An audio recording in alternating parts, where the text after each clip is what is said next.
nuestra situación, nuestras necesidades y de nuestra parte que estemos atentos a lo que Dios nos quiera decir. Quiero empezar leyendo dos porciones de la Escritura. Salmo 103. Dice que todo lo que soy, alabe al Señor. Con todo el corazón alabaré su santo nombre. Que todo lo que soy, alabe al Señor, que nunca olvide todas las cosas buenas que hace por mí. Él perdona todos mis pecados y sana todas mis enfermedades. Me redime de la muerte, me corona de amor y tiernas misericordias. Colma mi vida de cosas buenas, mi juventud se renueva como el águila. El Señor da rectitud y hace justicia a los que son tratados injustamente. Y escuchemos la voz de Dios a través de su palabra. Mi hijo amado, hoy quiero que reflexiones conmigo sobre tu historia. Recuerda las alturas y los barrancos sin olvidar ninguno de los valles. Hubo días en los que la gratitud y la alegría sobreabundó tu corazón, pero hubo más días que se sentiste abatido y con el corazón roto. Cada uno de esos días es precioso para mí porque constituyen nuestra historia. Dice Dios, hay poder en nuestra historia compartida. Los éxitos y los fracasos te han equipado y te han dado de mi poder para hacer frente a lo que está por venir. Por medio de estas experiencias has aprendido a confiar en mí y también a distinguir mi voz entre las otras voces. Nuestra historia compartida tiene poder y yo lo celebro. Así que reflexiona hoy en nuestra historia. Que esto te anime y que afirme tu entereza y decisión. Y Dios te dice, y me dice a mí también, me siento orgulloso de ti y de la persona en lo que te has convertido. Me gozo al ver la madurez que has alcanzado y que se manifiesta en los momentos de felicidad como en los de dolor, y porque todo esto lo hemos vivido juntos. En el nombre de Cristo Jesús. Amén. Qué impresionante saber que Dios se agrada de nosotros y la Biblia lo da como una garantía para nosotros.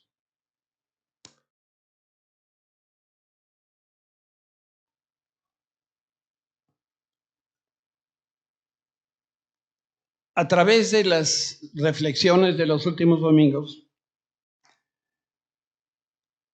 algo pasó con el fondo, perdimos el fondo y se quedó en la letra blanca.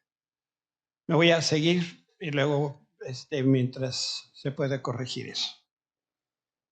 Digo que a través de las diferentes reflexiones en los últimos domingos hemos aprendido que la desobediencia a Dios de alguna manera pudiera alterar el plan original que Dios tiene para cada persona. Como estamos hablando de esta historia del pueblo de Israel saliendo de Egipto hacia la tierra prometida, los hebreos y Moisés desobedecieron, y así lo dice la Biblia. Por eso casi todos murieron en el desierto. Y Dios permitió que solo las familias de Josué y Caleb y aquellos menores de 20 años cuando salieron de Egipto fueron los únicos que cruzaron el río Jordán para entrar a la tierra de Canaán. Por eso es importante que tú y yo conozcamos la secuencia cronológica, los eventos del éxodo de Israel, porque esto lo que hace es que va a afirmar nuestra confianza en el Señor y además vamos a aprender que no es, me voy a la lámina 3, que no es el deseo de Dios que tú y yo nos quedemos dando vueltas en el desierto durante 40 años. Ese no es el deseo de Dios. Y que es nuestra elección quedarnos atorados a donde lo deseemos por el tiempo que lo deseemos. Si estás atorado en la vida, no es culpa de Dios. Si estás atorado en la vida es porque tú decidiste que ahí donde estás atorado, ahí te quedarás atorado. Yo tengo la impresión que algunos cristianos están contentos de vivir en el desierto. Pero en cuanto a mí, yo no quiero pasar ni un segundo más del que tengo que pasar. Porque en el desierto Es importante porque Dios nos enseña a aprovechar el valor del tiempo. Y nosotros debemos recordar que el tiempo es un recurso irreparable que solamente se puede usar una sola vez. Y una vez que pasó el tiempo, no hay manera de recuperar. Y yo estoy convencido que todos podemos aprender de nuestros errores y por eso debemos apegarnos al plan original de Dios. Te quiero mostrar en este cuadro la cronología de los primeros meses del pueblo de Israel en el desierto. ¿Qué tanto hacían? Bueno, este es un cronograma de los primeros meses del viaje. Aquí hay un continuo en el tiempo con los eventos más importantes. Primero salieron de Egipto, dice la Biblia, el día 15 del primer mes del calendario hebreo. Lo que siguió después es que cruzaron el Mar Rojo. Después, casi simultáneo, ellos cruzan el mar y el evento del agua amarga de Mara. Y hay otro evento que sucede en el oasis de Elim. Lo que siguió en la historia es el pueblo de Israel se queda sin beber agua y Dios a través de Moisés utiliza una roca en Horeb de donde sale agua. Lo que sigue es el mes 3, día 4, Moisés recibe la ley en el monte Sinaí. Mientras Moisés está en el monte, su hermano Aarón, que era el sacerdote, como el pueblo se había alborotado, levantaron una figura para adorarla. Imagínense el sacerdote principal construyendo un becerro de oro para que el pueblo de Israel adorara.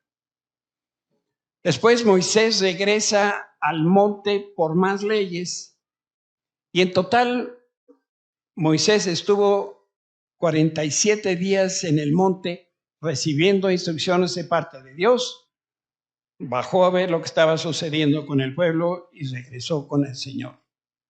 Lo que siguió en este tiempo es, Dios le dio instrucciones para construir el tabernáculo, les dio el plano con señales materiales y se construye el tabernáculo.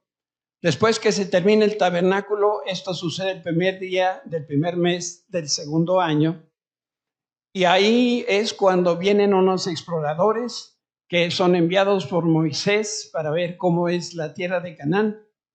Y después pudieron, después de haber entrado a la tierra prometida, de ellos una vez más se mostró que no confiaron en el Señor. Esto es lo que pasó en ese periodo.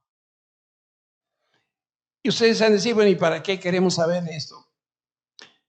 La cronología lo que pasa es que nos ayuda a comprender la sucesión de los eventos clave y las implicaciones que tiene para cada uno de nosotros en nuestro viaje personal por la vida. La Biblia se escribió de tal manera que nosotros podemos ver en ella un reflejo, un espejo clarito de nosotros. Por eso es importante conocer desde el Antiguo hasta el Nuevo Testamento cada uno de los capítulos. Dice la Biblia de sí misma que cada pasaje, cada palabra puesta ahí tiene un provecho para nosotros. El total del periodo de esto es 1 año, 2 meses y 25 días del calendario hebreo. Y antes de continuar, quiero hacer una aclaración que no hace ningún sentido. Y es que yo tengo la impresión que la mayoría de los cristianos vive cómodamente en el desierto. Ahí decidieron instalarse. Yo no sé si tú conoces, pero yo conozco a muchas personas, algunas de las cuales las estoy viendo ahorita mismo, que siempre tienen problemas. Y bueno, yo creo que no se quieren dar cuenta que el desierto es una falsificación del destino que Dios tiene para sus hijos. Recuerda que Dios nos ha prometido un lugar de descanso. Y el desierto no es ese lugar. Pero llevamos tanto tiempo en el desierto que ya creemos que Ahí es a donde vamos a vivir. Y bueno, es que ahí es donde viven muchos cristianos. Por eso quiero mostrarles algunas particularidades de los habitantes del desierto. Y así tú vas a saber si tú eres de esos habitantes o no eres de los habitantes del desierto. Vamos a hacer una prueba. ¿Quién de ustedes considera que está hoy en día en el desierto? Levanten la mano. ¿Ok? Por default, levante la mano el que no esté en el desierto. ¿Ok? Yo no sé, por eso vamos a hacer este ejercicio. Y para hablar de las características de los habitantes del desierto, debemos aclarar que algunas áreas de nuestra vida pueden estar atoradas en diferentes lugares del camino. Por ejemplo, tu salud puede estar en Egipto. Una de las maldiciones que encontramos en Deuteronomio es, dice la Biblia, que tendrás las enfermedades de Egipto. Por eso, algunos pueden tener, en cuanto a la salud, están en Egipto, ni siquiera en el desierto, no han salido. Mientras que en el área de la relación con las personas, a lo mejor pueden estar en el desierto. Este es un tiempo de espera. Y las relaciones a veces se atoran y estamos esperando el mejor momento, a lo mejor para casarme, o estoy esperando que se me pase la muina con el esposo, o que alguna cosa relativa a las relaciones. Y a lo mejor en las finanzas, tú puedes estar ya en la tierra prometida, incluso ya estás en el lugar de descanso y dices, ¡yes! Porque hasta el señor Santander me conoce de por nombre.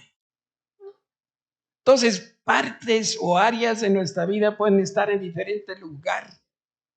Por eso es importante, porque lo que está en tu corazón, eso es lo que gobierna tu vida. Si tu corazón está en el desierto, entonces todas las demás áreas de tu vida también van a estar ahí. Y la persona que tiene mentalidad de desierto manifiesta las características que voy ahora a mencionar. Y si tú tienes, aunque sea una sola de estas, calificas como habitante del desierto. ¿Ok? ¿Ok? Perfecto. Es que algunas veces pregunto porque como no sé si van o vienen o aquí están. Primera característica, le echa la culpa a Dios. En el desierto muy seguido los israelíes se enojaron con Dios y con Moisés y culpaban al Señor porque tenían hambre o tenían sed. Y nosotros, sin darnos cuenta, creo, muchas veces hacemos lo mismo. Con facilidad identificamos qué son nuestros problemas, pero nos cuesta mucho trabajo saber o identificar el origen de nuestras aflicciones. Por eso muy seguido responsabilizamos a Dios o de plano lo culpamos por los problemas que provocó Satanás o que provocamos nosotros mismos. Te doy un par de ejemplos. Hay muchas maneras de acusar a Dios. Estoy enfermo o no tengo dinero y esto es un castigo de Dios. ¿Alguna vez le has dicho algo así? ¿O pensaste algo así? Otros dicen, no puedo entender por qué Dios se llevó a la persona que más amaba en la vida. Dios me lo arrebató. No es correcto creer que Dios es la razón de todo lo que existe o de todo lo que sucede. Dios sí es la fuente de todo lo bueno, pero el mal es la ausencia de bien, de la misma manera que la oscuridad es la ausencia de la luz. Entonces tenemos que reconocer cuándo las cosas pueden venir de Dios, o de Satanás, o de mí. Y algo que es importante entender es que Dios no puede hacer nada contrario a su carácter, de acuerdo a sus atributos. Y Él es amor y misericordia.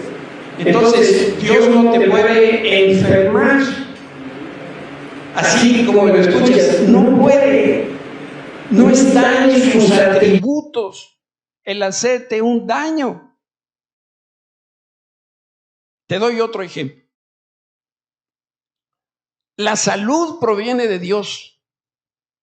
Pero si le atribuimos la enfermedad a Dios, podemos anular la intervención de Dios en nuestra sanidad y liberación. Creer que Dios enferma a las personas y después orar por sanidad no solamente es incongruente, esto es una ofensa a Dios. Si tú crees que Dios envía la enfermedad, entonces no vas a tener fe para creer que Dios siempre quiere darte lo mejor. ¿Qué sucede si yo manejo exceso de velocidad? Bueno, es posible que me cachen y me multen. Y ya que me dieron la multa, ahí mismo me arrepiento y le pido perdón a Dios. Pero de cualquier manera, ¿qué crees? La infracción la tengo que pagar. ¿De quién es la culpa? ¿De Dios? ¿De quién es la culpa? Mía. Entonces, mientras yo crea que Dios es la razón de mis problemas, voy a permanecer viviendo en el desierto. Los israelitas habitaron en el desierto porque desconocían o desconocieron los caminos de Dios y ellos vivieron como si Dios no existiera. Mira lo que dice el autor a los Hebreos. Por eso el Espíritu Santo dice, cuando oigan hoy su voz, no endurezcan el corazón, como lo hicieron los israelitas cuando se rebelaron aquel día que me pusieron a prueba en el desierto. Ahí sus antepasados me tentaron y pusieron a prueba mi paciencia a pesar de haber visto mis milagros durante 40 días. Por eso me enojé con ellos y dije, su corazón siempre se aleja de mí, rehúsan hacer lo que yo les digo, así que en mi enojo santo, porque Dios es todo lo que hace de acuerdo con sus atributos, y cuando Dios se enoja, Él se enoja santamente. Ellos nunca entrarán en mi lugar de descanso. Dice la Biblia que Dios es lento para la ira, pero cuando se enoja, se enoja. Pero si sustituyeras estos pensamientos por este otro, Dios está en el negocio de bendecir y no de dañar. Si tú crees en Cristo, tu entrada a la tierra prometida está garantizada. Entonces lo que sigue es sencillamente obedecer y no rebelarte en contra de Dios. No sé cuántos de aquí se habrán identificado con esta primera característica del hombre del desierto. Un hombre que a todo le echa la culpa a Dios. Déjame darte una segunda característica de la gente que vive en el desierto. Carece de recursos. Y esta es otra de las características del habitante del desierto. Nunca tiene recursos, no tiene dinero y por eso mismo no puede ayudar a los demás. Me acabo de acordar de un jefe que tuve. No saben, recontramillonario. Y luego cuando salíamos a comer, él siempre manejaba y nos parábamos a algún restaurante a comer y luego pues había quien se llevaba el automóvil, luego se lo traían y luego había que darle una propina. Entonces mi jefe sacaba de su bolsa una cartera así chiquita y sacaba, traigo un billete de 500, ¿alguien de ustedes trae cambio? Yo creo que traía plastificado ese billete de 500. Entonces alguien más tenía que sacarse, yo pago, pues era el jefe. Pero hay gente que no es que tenga plastificado el billete, es que nunca tienen dinero. ¿Sabes? Los israelitas tenían suficiente maná para un solo día. Por eso, mientras ellos deambularon por el desierto, no vivieron en abundancia. Hay que aclararlo. Tanto en la escritura como en la práctica podemos dividir a los cristianos en dos categorías. Los que necesitan ayuda y los que ayudan a otros. Cuando se descompone el auto de una persona del desierto, nunca tiene dinero para repararlo. Y como no tiene auto, entonces no puede cumplir con sus obligaciones y es un mal empleado. Yo creo que no es tan malo o tan grave si temporalmente vivimos como una persona del desierto con pocos recursos. Pero no es correcto que ese sea nuestro estilo de vida. Dice la Biblia que Dios es Jesús es el Rey de Reyes y el Señor de Señores. Y sabemos que Dios es Rey, ¿sí o no? Sí. Y nosotros somos hijos de Dios, ¿sí o no? ¿Y cómo se les dice a los hijos del Rey? Y los príncipes tienen recursos, los no tienen recursos. ¿Entienden? Entonces, Dios nos llama a cada uno de sus hijos a ayudar, porque quiere que seamos la persona que ayuda a componer el automóvil compuesto de todos los que están en el desierto. Jesús no hacía demostraciones de poder sobre su persona. Él jamás se autoprosperó financieramente.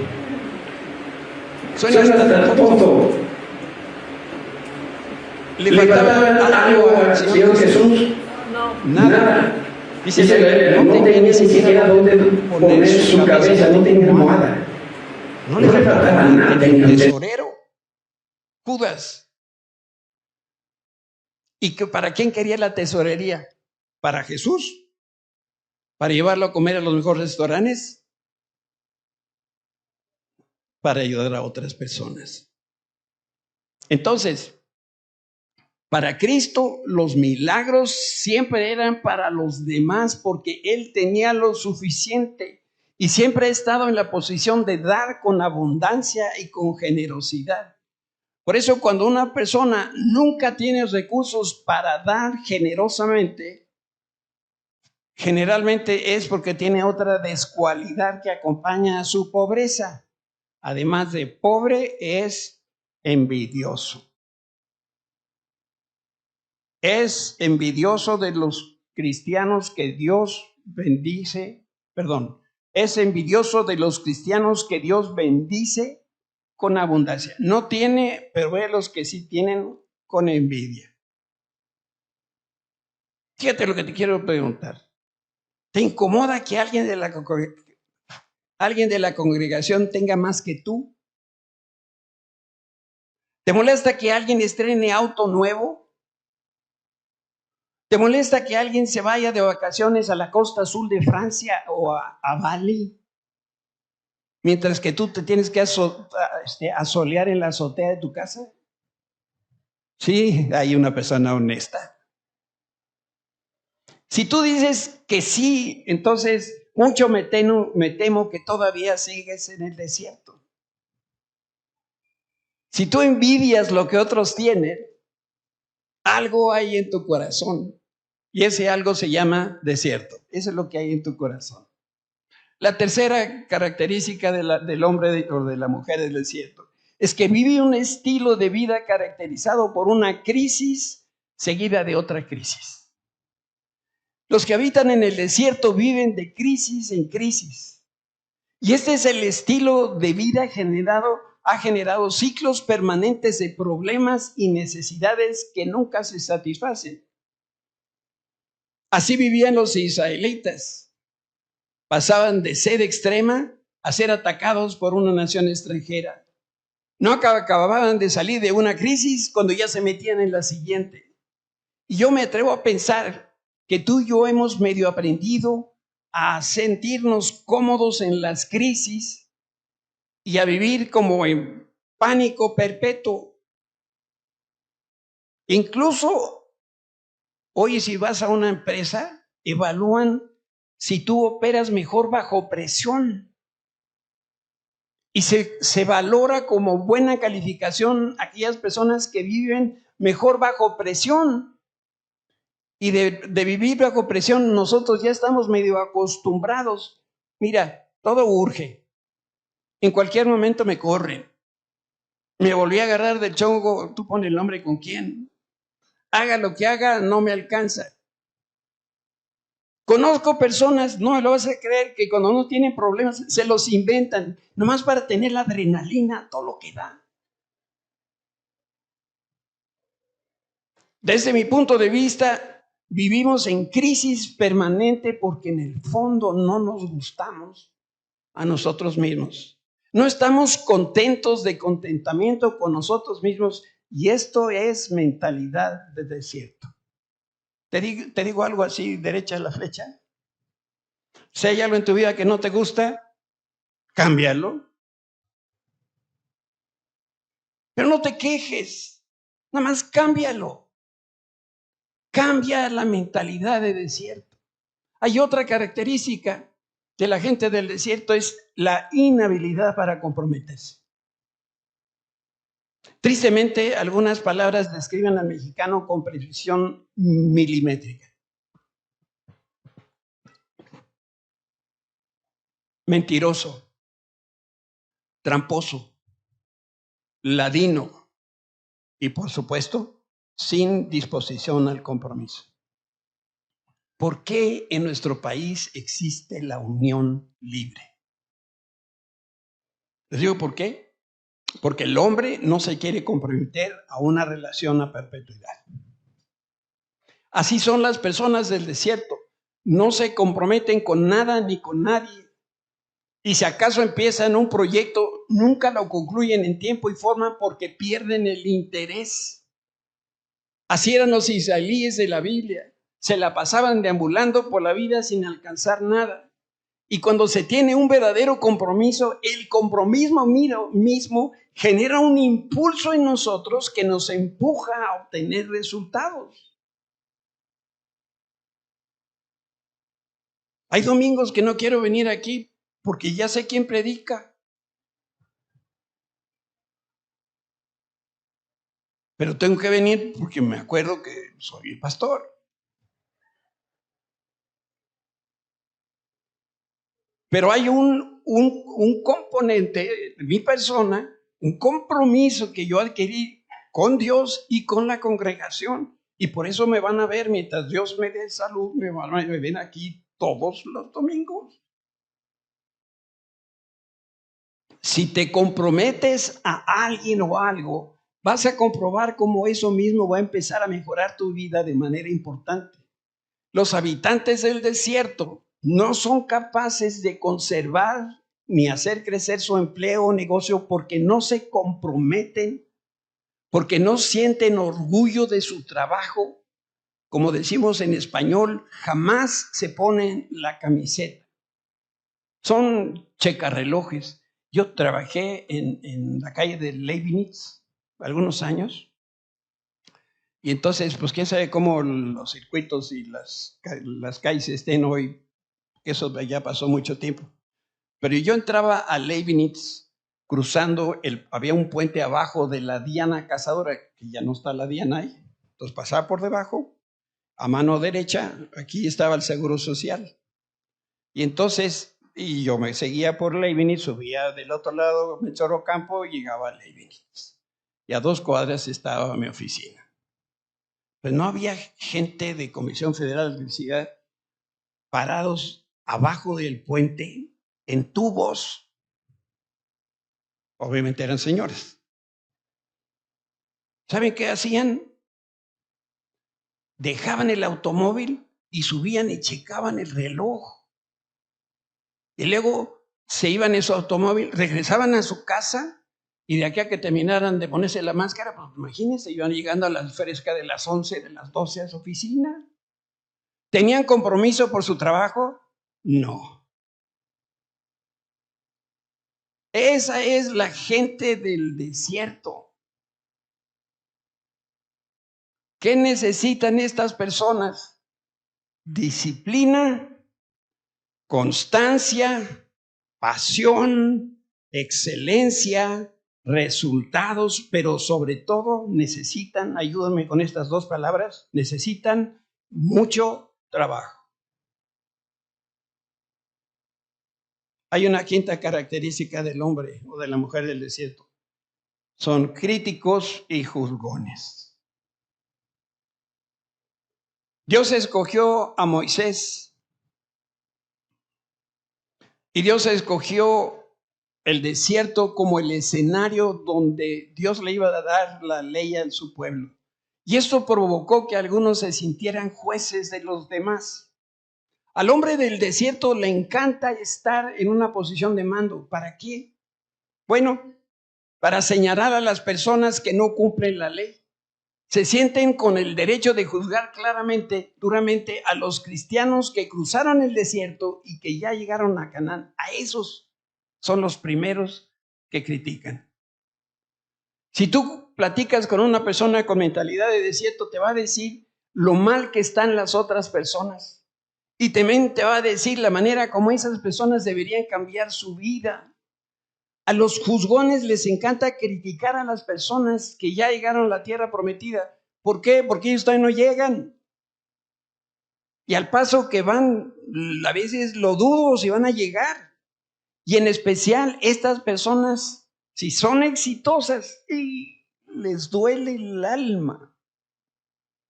Por eso, cuando salgas de vacaciones, digamos, conservadoramente, más allá de 15 kilómetros de la Ciudad de México, no subas fotos en el Face. Porque hay muchos del desierto que aquí te estarán viendo en las fotos y fulano de tal, yo no sé cómo se va de viaje, no tiene vergüenza. Y yo aquí, que no puedo salir. Cuidado porque hay trampas en el desierto. Y hay unos que viajan de gorrita. Luego les digo quién, porque Anita y ellos se enojan. Pero bueno. En el desierto, Satanás ha tejido una red de trampas. Y su intención es tomarnos, que tomemos nosotros la decisión equivocada. ¿Sabe qué quiere hacer Satanás? Que nos quedemos en el desierto y mejor aún que regresemos a Egipto en vez de continuar nuestro viaje, que es el deseo de Dios hasta llegar a la tierra prometida y al descanso. Y una de las estrategias favoritas de Satanás es torcer los principios de Dios lo suficiente como para pervertirlos. Todos los hijos de Dios tenemos el deseo santo de estar en el descanso del Señor, pero debemos reconocer que el desierto no es otra cosa que la falsificación de esa meta. ¿Saben por qué? Porque en el desierto un espejismo nos puede engañar. Seguramente si han estado en un día en el desierto o lo han visto en alguna película, cuando se toman esas en el cine, esas tomas del desierto a mediodía, eso que empieza a vibrar, ¿no? Ese espejismo, ¿qué parece? Parece agua, pero no es agua. Ahora, porque el desierto es un lugar donde Dios satisface nuestras necesidades, por eso es que el Señor nos lleva por el desierto, pero lo hace como un padre con sus hijos cuando son pequeños. Dios estaba instruyendo a su pueblo 400 años de ser esclavos, donde alguien les daba de comer, aunque fueran frijoles y tortillas, pero alguien les daba de comer y ahora ellos tenían que empezar a ver cómo voy a hacerme yo, voy a tener recursos para poder comprar mi propia comida. Iban a tener que trabajar. No habían trabajado en 400 años. Bueno, trabajaron para Faraón, pero para ellos mismos no. Entonces salieron como bebés de Egipto, pero llega el día que todos tenemos que madurar y seguir adelante por nuestro propio pie y nuestro propio esfuerzo. Si me ayudan allá en la parte de atrás. Hemos visto un planita, un mapita del viaje. Nosotros vamos de Egipto al desierto, a la tierra prometida y al descanso. Pero quiero llamar tu atención al hecho de que el desierto sucede en el verano. Y el verano es un tiempo de confianza en Dios. Y ahorita voy a explicar por qué. Lo más probable es que todos nosotros estamos en el desierto. De una o de otra manera. Algunas áreas o todos nosotros estamos en el desierto. Y el desierto es nuestro verano espiritual. En el verano, más que nunca, el agricultor aprende a confiar en Dios y esperar. Debe tener la fe suficiente que el Señor va a proveer las condiciones de clima adecuadas que van a permitir que los campos fructifiquen. Debe confiar que habrá balance perfecto entre la lluvia y el sol para que pueda cosechar y después comerciar con el fruto de su trabajo. En el verano no se siembra, no se cosecha. Este es un tiempo de espera, pero no para estar en la hamaca. Es un tiempo para cuidar el campo de cultivo, porque se tiene que regar. Hay que estar al pendiente de que ninguna plaga afecte el desarrollo de la plantita, de la semilla que ya hay sembrado.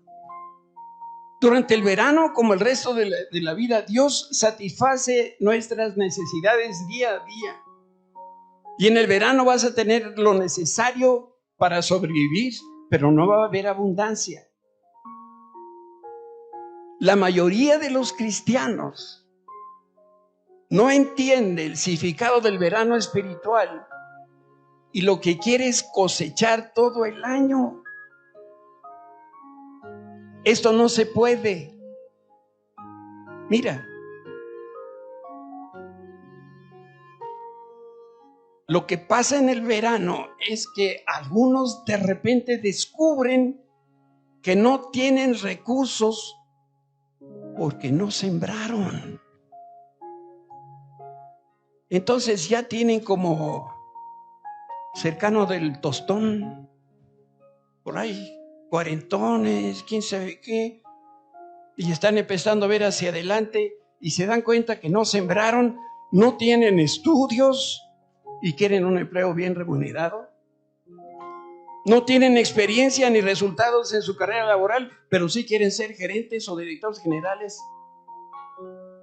No trabajan, pero quieren vivir como millonarios. Y sabes, esto no se puede. Y ahí hay algo todavía más triste. Algunos dicen, no necesito trabajar porque yo confío que el Señor va a suplir todas mis necesidades. Estos son cristianos, ¿eh? Son cristianos sinvergüenzas. ¿Estás seguro que pensar así es correcto?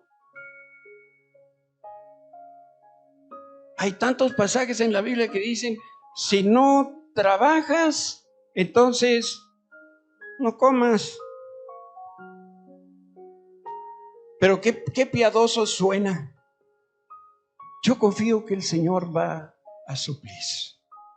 Y esta es una de las trampas favoritas de Satanás. Es una mentira basada en fragmentos de verdades bíblicas, y esta manera de pensar parece espiritual, pero esconde una mentira que es mortal. Dios nunca ha dicho que confiar en Él significa no trabajar. Esto no es bíblico. Quizá tú crees que obedeces la Escritura, pero en realidad te estás aprovechando de los que sí trabajan duro. Mira, piensa en una línea de producción. Esta es una fábrica de relojes. Y ahí está la mesa de producción y se arma un reloj en 5 pasos. Hay 5 empleados. Y entonces toma la carátula y el otro le pone el motor y el otro las manecillas y el otro la mugre esta y el otro lo empaca y listo. Pero ¿qué pasa si uno de ellos decide no trabajar? ¿Qué pasa si uno de ellos decide jubilarse porque ya trabajó mucho? ¿Qué pasa si uno de ellos llega tarde o se reporta enfermo o hace como que trabaja pero no trabaja? De eso todos aquí sabemos, todos, ¿verdad? ¿Cómo hacerse guaje? Ese libro sí lo leímos. ¿Qué pasa si uno de ellos saca su torta de milanesa a la mitad del día, se la come y se toma a la tarde? ¿Te digo qué pasa? No se producen los relojes. Y los que se llegan a ensamblar van a funcionar mal y no son competitivos. En la práctica alguien más tiene que trabajar por el que no trabaja. Y en consecuencia se tienen que vender los relojes más caros para que puedan pagarle a los trabajadores que no trabajan. Y a esto, mis queridos hermanos, se les llama inflación. Y esto afecta tu economía como afecta mi economía.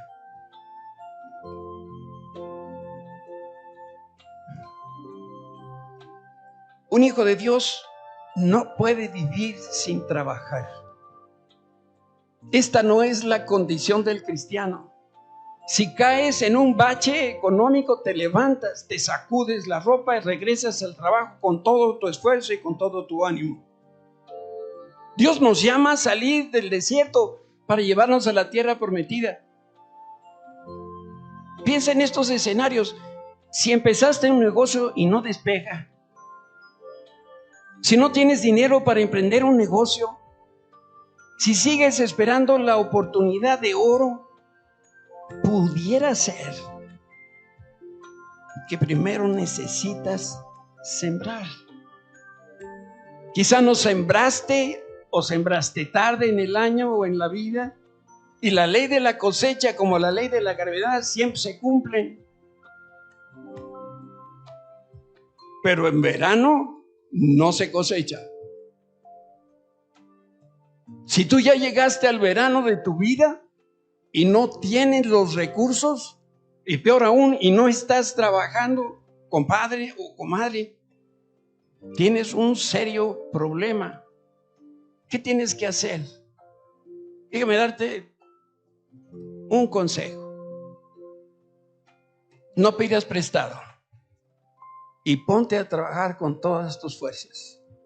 Según mis cálculos, el día alcanza para 3 turnos de 8 horas. No, pues es que no hice la tarea desde no sé cuándo. Y ahora quiero vivir como si viviera en Suecia. No, pues ellos están en el primer mundo porque trabajan. Nosotros como que hacemos que trabajamos. Busca una buena semilla y plántala. No importa si tienes que empezar desde abajo. Pero si tienes necesidad y no estás trabajando, mucho me temo que tienes un problema más grave que los que están en el desierto.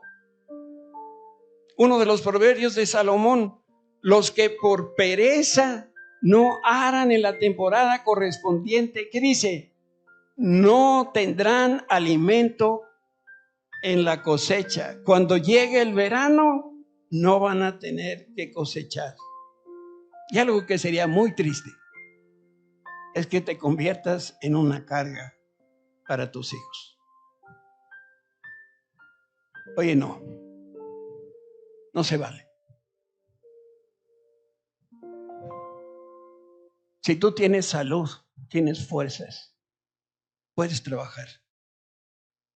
Mira, lavando un carro, no necesitas mucho talento.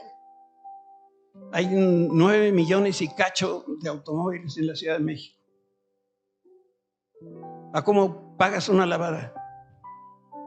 70, iba a decir 30. Dejémoslo en 50. ¿Cuántos carros necesitas lavar para poder comer tú y tu esposa? Con 20, dice Héctor. Pues órale. 20 el lunes, 20 el martes, 20 el miércoles, 20 el jueves, 20 el sábado. Eso sí, no hay semana inglesa. 20 el domingo.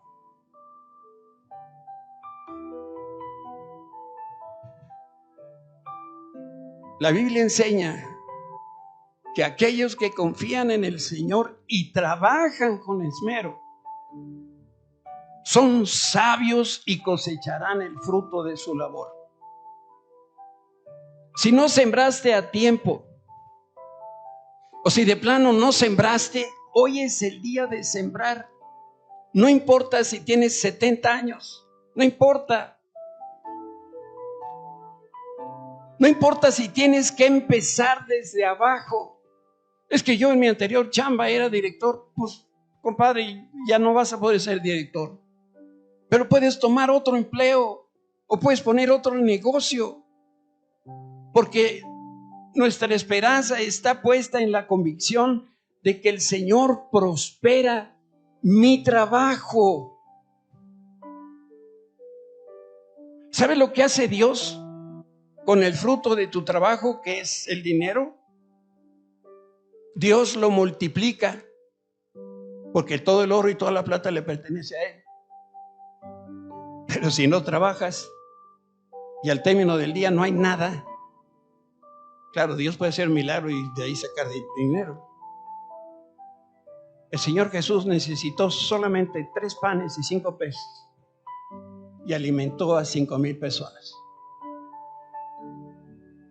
Si tú trabajas con empeño todos los días, si tú trabajas honradamente y traes tu dinero delante del Señor, el Señor lo va a multiplicar. Y vas a poder salir de esta temporada del desierto. Pero la condición es una, que es trabajar. El pueblo de Israel no trabajó durante 40 años. ¿Por qué? Porque eran como bebés. 400 años de esclavos. No sabían qué era la libertad. Dios tenía que enseñarles todo del ABC. Pero el día que cruzaron el río Jordán, Dios les dijo, ya no hay maná. Chamacos, les dijo el Señor en hebreo, a trabajar. Y Dios prosperó a su pueblo. Yo quiero hacer un llamado bien sincero y bien directo. Si tú no estás trabajando, o si no estás trabajando al nivel que tú sabes que puedes trabajar, yo te pido que te pongas de pie, porque yo quiero orar por ti.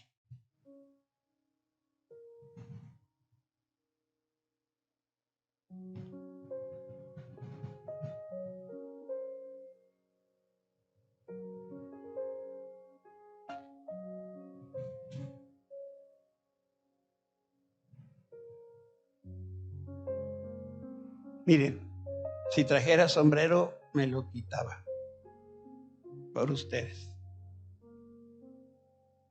No deben sentir vergüenza, porque desde hoy vamos a tomar la decisión de trabajar, esperando que el Señor respalde nuestro esfuerzo. Tantas parábolas que tenemos en la Escritura, y a este le dio 5 talentos, a este le dio 10 talentos, a este 2 talentos. Y el Señor a todos les dijo, a los que trajeron algo, bien, buen siervo y fiel, te puse sobre esta cosa chiquita. Y el premio pasa a la presencia del Señor. Ese es el premio que nos espera. Eso es lo que vamos a hacer cuando estemos en el descanso. Pero todavía no estamos ahí. Cierren sus ojos todos para que no nos distraigamos. Y vamos a orarle al Señor. Señor, gracias por la verdad de tu palabra. Gracias, Señor, porque es fácil entender. Y te queremos pedir perdón porque no hemos estado al tanto, no hemos visto con claridad, Señor. Que no sembramos a tiempo. Y que la vida nos ha llevado a este momento en el cual vemos hacia atrás y decimos, no tengo nada. Y hacia adelante no sé qué va a pasar con mi vida. Padre, no permitas que ninguno de nosotros, particularmente los que estamos de pie, seamos una carga para nuestros hijos. Por el contrario, que nosotros podamos dejarles algo en lo financiero, en lo económico a nuestros hijos. Señor, dependemos de ti. Tú eres la fuente de provisión de todo. Pero tú hoy nos pides trabajo, disciplina, orden en nuestra vida. Y Señor, tú habrás de bendecirnos. Y lo más importante, un día estaremos en tu presencia llevando buenos resultados.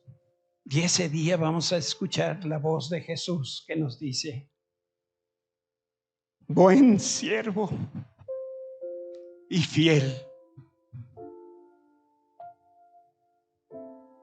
pasa a la presencia del Señor. Señor, te bendecimos por tu amor inagotable, porque eres un Dios de segundas oportunidades y porque hoy nos permites recapacitar y poner nuestra vida en orden. En el nombre de Cristo Jesús. Amén. Y amén. ¿Por qué no nos ponemos todos de pie? Y a mí me gustaría hacer una última oración y de esa forma despedirnos. Nosotros como pastores que estamos frente a la iglesia escuchamos tantas historias, y seguramente ustedes también a su alrededor, de cuánta gente está desempleada, que no tiene dinero y que están pasando verdaderamente un tiempo difícil. Y saben, todos los que estamos aquí, de verdad que somos hijos de Dios sumamente bendecidos. Ayer estuvimos en la calle. No saben lo fuerte que fue ver muchas escenas en la calle. Tenemos dónde dormir, tenemos que comer, tenemos ropa. Y hay una enorme, ese es el punto que quiero que llegar, una enorme responsabilidad de lo que Dios nos ha dado. Y tenemos que aprender a entregarle lo que el Señor le corresponde, y tenemos que aprender a compartir lo que ya tenemos. Vamos a orar. Cierra tus ojos. Tienes la libertad. Levanta tus manos al cielo, una forma de decirle: Señor, aquí estoy. Y dile: Padre, gracias por lo bendecido que soy. Gracias porque hoy he comido, esta semana he comido, y he comido hasta 3 veces en el día. Gracias, Señor, porque traigo ropa puesta y en el closet hay más ropa puesta. Gracias, Señor, porque tengo una cama donde dormir. Gracias, Señor, porque tengo amigos que me rodean. Gracias porque tengo una iglesia donde congregarme. Gracias porque somos hijos tuyos sumamente bendecidos. Y yo te pido, Padre, que cada uno de nosotros podamos abrazar esa enorme responsabilidad que tú has puesto en nuestras manos, de poderte regresar lo que a ti te corresponde y de poder ser de bendición, empezando por los de casa, y poder bendecir a la gente que está a nuestro alrededor. Gracias, Señor, por el mensaje de hoy. Gracias por el enorme amor y misericordia que tienes para nosotros. En el nombre de Cristo Jesús. Amén. Dale un fuertísimo aplauso al Señor. Amén.